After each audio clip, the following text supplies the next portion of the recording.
when Duseja was asking me as to how to, regarding introduction, I told him just say 2 lines.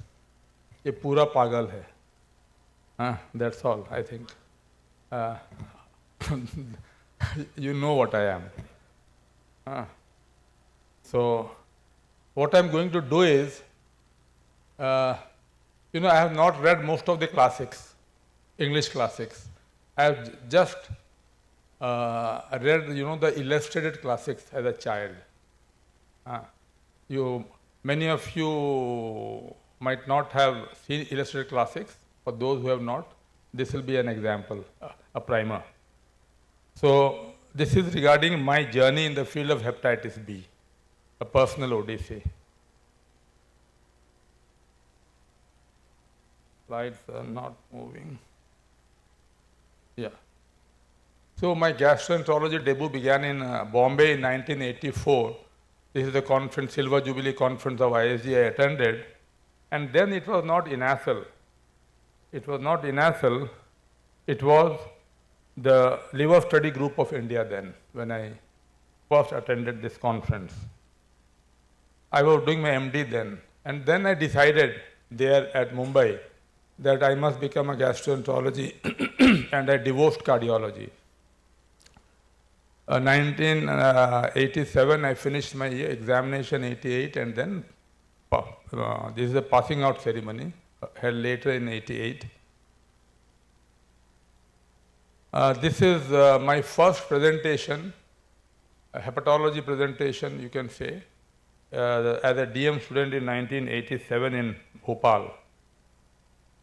And then in 1993, the job of conducting ISG Con was suddenly thrust upon me, forced upon me. I was pushed into it. And in 1995, I organized this conference. It was in INASL then. And it was there that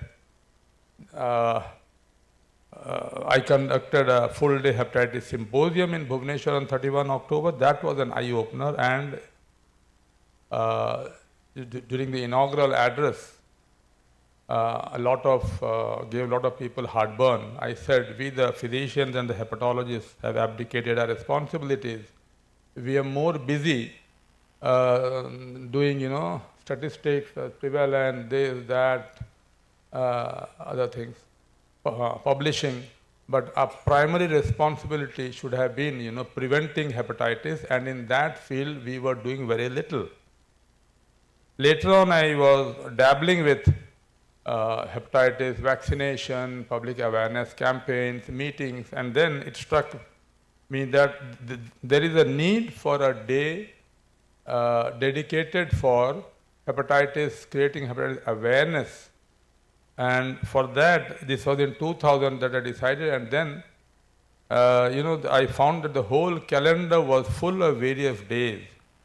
Cow operation, happy parent, this day. In fact, there are now today, every day is occupied by 2 or 3 or 4 days, right?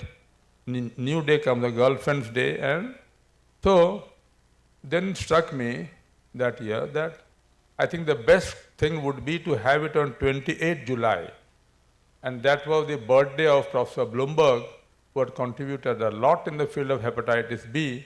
And so I decided that I'll wish him happy birthday on that day and start observing Hepatitis B Eradication Day. This is in 2001. A small beginning was made, no sponsors, nothing. Actually, I had a major accident. I almost died. I would have died. So for 2 days, I was in coma. And then for almost 2.5, 3 months, I was bedridden, flat on the bed, not moving out. So that gave me a lot of time to, do this, which I was not able to do.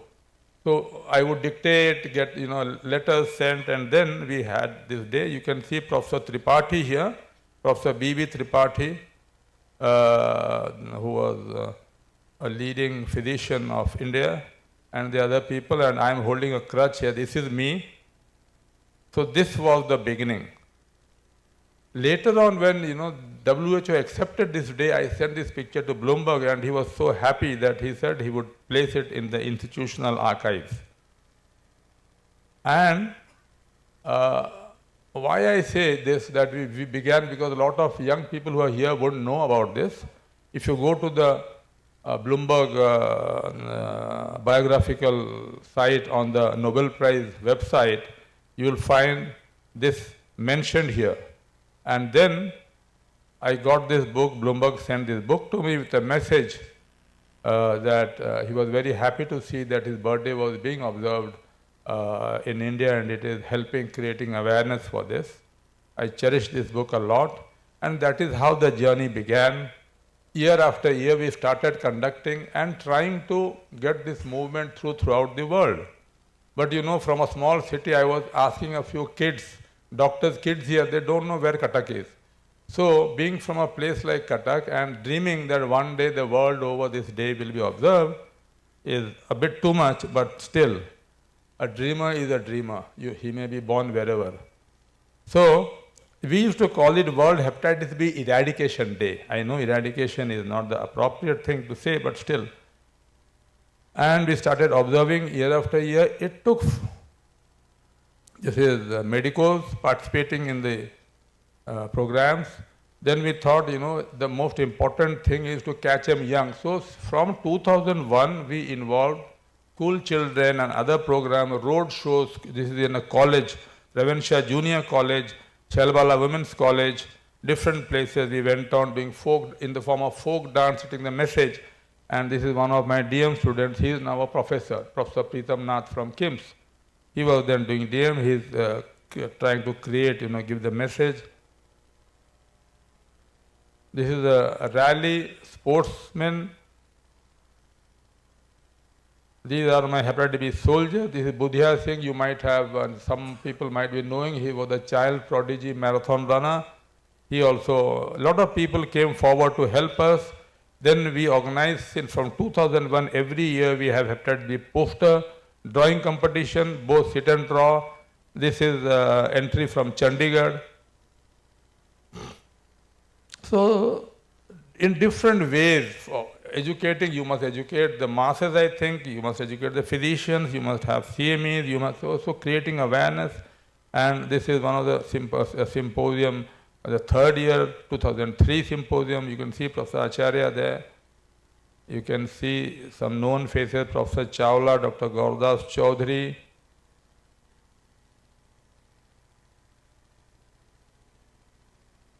So you can find many of the pictures I am showing are sitting here, right here, who have been part of my journey.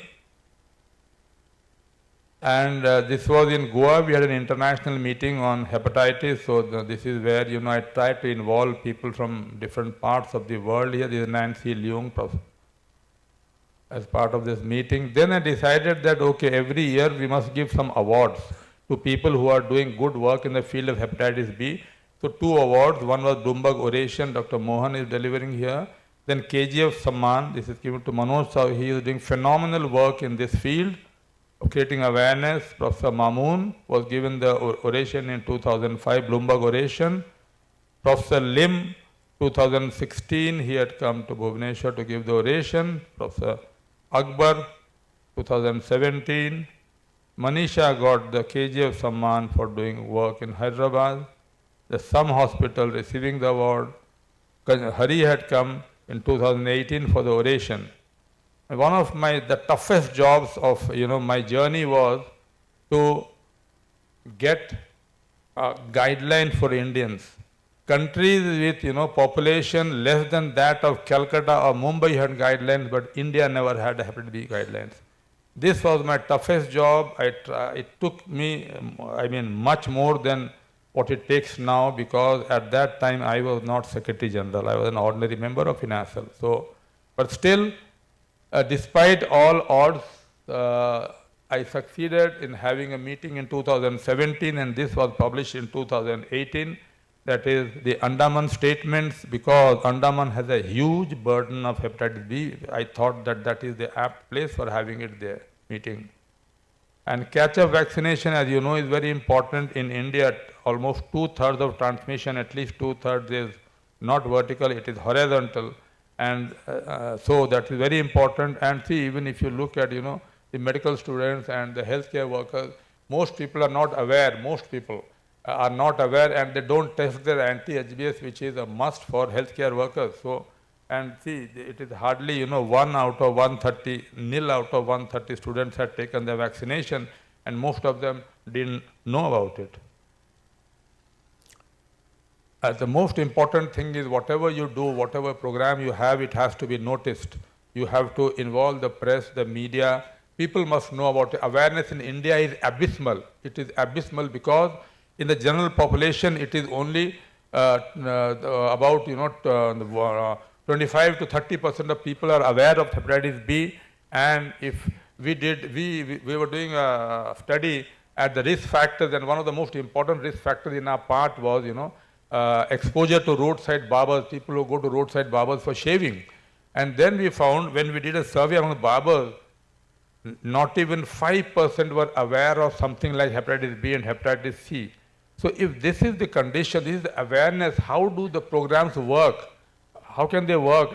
And it is really pathetic that the governments, almost all state governments, whether it is state or the central government, they don't spend a dime on advertising. Even on World Hepatitis Day, they do nothing. So it's our job. We can do. We are more than 1,000 members. We can do a lot in this field. This is when it was not accepted by WHO. I returned to the African Association for Study of Liver Disease, the various international bodies. I had asked them. Our story was published in this WGO publication, 2007, about our day. And then the WHO inducted me into their panel, into the public health panel, along with Bloomberg, Dore. It was one of my happiest moments, and that is how I was with Pawlowski. Both of us were invited to Geneva to address the world press, to make an impact on the world press as well as different governments, because on that day we had the World Health Assembly, and I was asked to launch the World Hepatitis Day Atlas. So I did that there, and it had a huge impact in the sense that within a year it was accepted that yes, we must have it, but I had differences with the World Hepatitis Alliance. They wanted it in May, and I wanted it on 20th July. Ultimately, fortuitously, WHO decided 28th July as the World Hepatitis Day, and that was my proudest moment. I was very, very happy. Now this I am showing just to show that, I spent 2 days in Mumbai. There's a physician, I think, who said he'll help me out. I stayed there. I had designed this rough poster, because it says if this poster is endorsed by Big B, it could have been a big booster for vaccination and the campaign for creating awareness. When I couldn't escape from hepatitis B, can you? Vaccination is the only answer. This is the second one. I had poster I had just designed, but unfortunately I couldn't get a hearing in Amitabh Bachchan Darbar. Okay, so this is a message every year for last 24 years I have been making in our meetings. We must educate people around you to get vaccinated, convince the bureaucrats, politicians, the powers that be to expedite, strengthen vaccination. Ask the school authorities of your neighborhood to make HPV vaccination compulsory for students seeking admission, and contribute towards getting the poor, very important, getting the poor in your neighborhood immunized. This has been the journey, summary of the journey. We started it in 2001, and in 2005, not 15, 2005, ISG and INASL accepted this and asked its members to organize it. There are a lot of members, a lot of doctors who are very, very critical about all this, but still failed initiative, ASLD didn't respond, WHO didn't respond, the Pediatrician Society of India, IEP didn't respond. They said, no, we are not interested. And it was all in vain, but if wishes were horses, beggars would ride. If wishes were horses, beggars would ride. This is an apt thing for this. It took, started in 2001. It took almost 10 years to see my dream come through, a dream made reality. And Rabindranath Tagore's line, "Joi tor dak shune kyo na ashe, tobe ekla cholo re." This is what I believe in every field of my life. I don't believe in following people. I do what I feel right. And why I made this presentation, I didn't make a very, academic. Whole day you will be crammed with academics. This is something I thought that staying in a small city, a small town physician, could do it. So dream, aim beyond the skies. The skies should not be a limit. Your mind is the limit. This is, this year's World Hepatitis B celebration in Bhubaneswar. Dr. Shinoy receiving the Bloomberg Oration Award. Ajit is here. Ajit is receiving the KGF Samman this year. And I'm happy that after all this, I was part of this INASL ASLD joint webinar on viral hepatitis. This is a national art camp we did on hepatitis B involving different senior artists. It's all a family affair. My family has been very kind, very supportive. My daughter was part of this campaign. This is not 2006, this is 2002. My nephew. Thank you.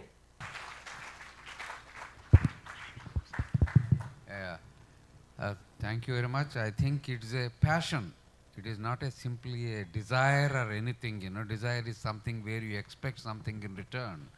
And for the relentless work, I think he deserves a very, very big round of appreciation from all of you, right? And for the people to follow and then wherever you are, his passion for this one. Thank you very much, Thank you and congratulations. Thank you very much, sir, for taking us through your journey on hepatitis B. And we also take this opportunity to give you a big thank you and salute you for your services and contribution towards Indian National Association for Study of Labor. Thank you very much.